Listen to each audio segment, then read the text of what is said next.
Halo is known for having a massive, expansive lore with fascinating stories where the player fights to save the universe and humanity, mostly through the eyes of the Master Chief. However, the Halo Wars series of games shows a completely different tale of epic proportions. The story of Halo Wars follows the crew of the UNSC ship the Spirit of Fire and its journey fighting the Covenant and the Flood. Set over 20 years before the events of Halo Combat evolved, we are shown a tale of three heroes, an AI named Serina, and a team of Spartans who fight to stop the Covenant from capturing a fleet of Forerunner ships capable of destroying humanity. Throughout the campaign of Halo Wars, each character becomes a hero in their own way. Without each and every one of them, humanity would have been lost before we even get to see the Master Chief in action. These are the heroes of Halo Wars.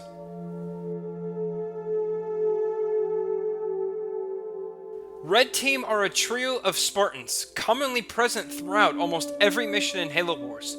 Each Spartan is equipped with a unique weapon and can hijack enemy vehicles, excel in hand-to-hand combat, and commandeer allied vehicles.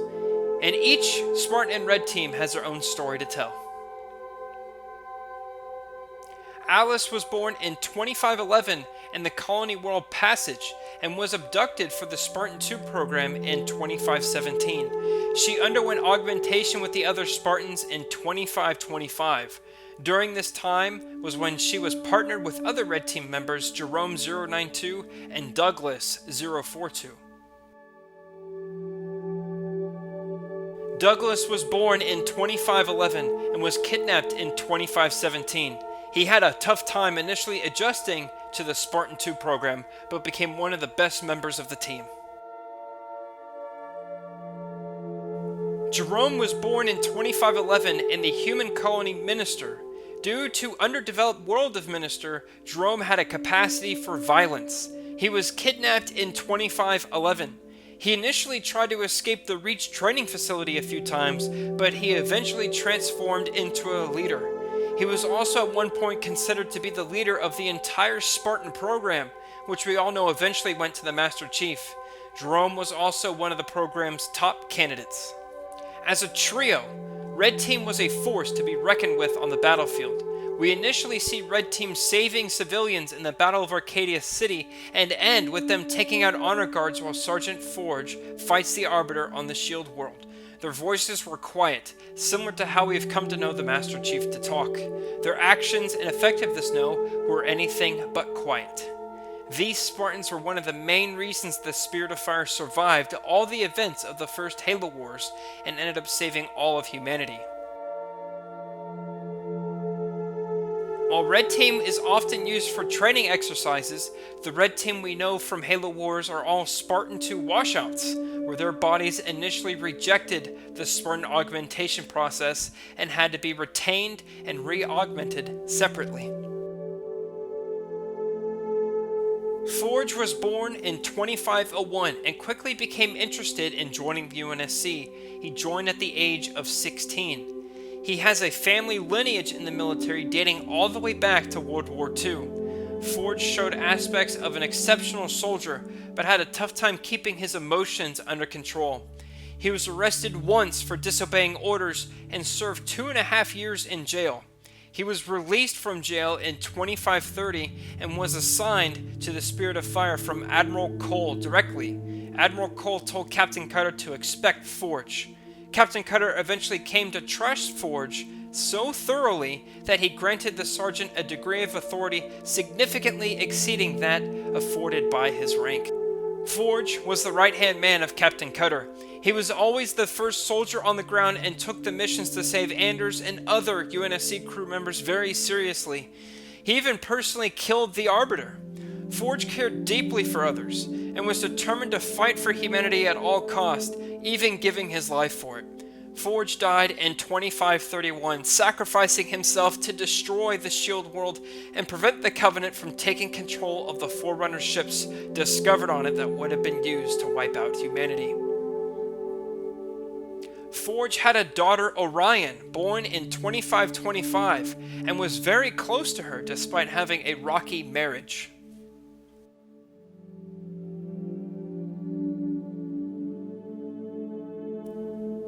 Professor Ellen Anders was born on Arcadia in 2503 and studied under Dr. Halsey for a time.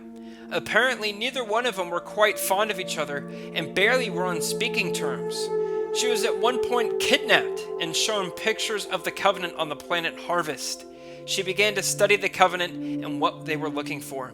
She was later assigned to the UNSC Spirit of Fire and often used the observation deck as a personal workspace. Anders quickly became the brains of the operation from the Spirit of Fire crew, and while she did not have any combat experience, her exceptional problem-solving skills made her the most valuable member of the crew.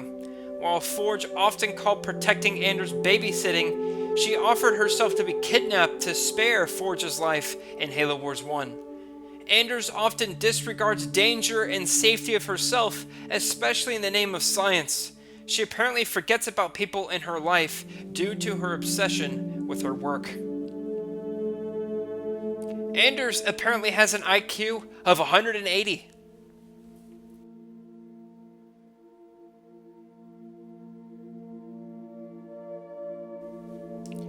Captain James Cutter was born on Reach in 2479. He joined the UNSC School of the North Star in 2500. He graduated with a focus on astronavigation and political science. His father was furious at him for joining the UNSC instead of focusing on his college education and getting a degree.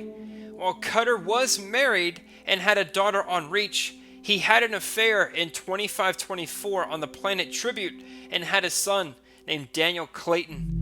Once Cutter rose through the ranks and became the captain of the Spirit of Fire, his father arrived for a tour and was thoroughly impressed with what his son had accomplished, and the two reconciled their differences. Cutter, in 2528, was offered the position of captain for the UNSC Prophecy, but he declined as he was content with the Spirit of Fire and its crew.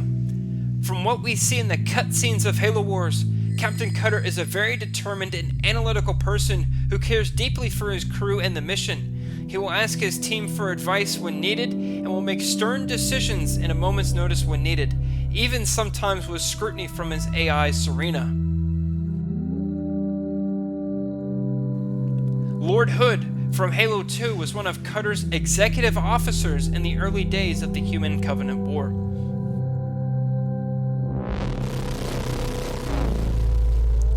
Serina is a second-generation smart AI. She was created by Daedalus technology from Mars in 2530. She was considered the greatest work of that era. She was assigned to the Spirit of Fire and had an initial hard time getting used to the ship's unusual crew. As an AI, Serina had a very sarcastic tone and often had snarky comebacks to Cutter's orders during the events of Halo Wars. She was vital in the Harvest campaign, the battle for Arcadia, and the Forerunner ships on the Shield world. The events of Halo Wars ended in 2531, and the Spirit of Fire was left without a translite engine and the crew was stranded, so she spent the next 6 years alone as the crew entered cryosleep. It is said during her time alone, she made changes to some of the vehicles on the ship, which is why we see modifications to the Cyclops, the introduction of Frost Ravens, the Tundra Bisons, and even the Hellbringers in Halo Wars 2. In 2537, Serina began to experience rampancy and discontinued herself on January 4th, leaving a final report that begins with, "Captain, wake up. Something has happened." Serina has small memories from her donor. These include the taste of food, the smell of flowers, and the feeling of grass on her feet.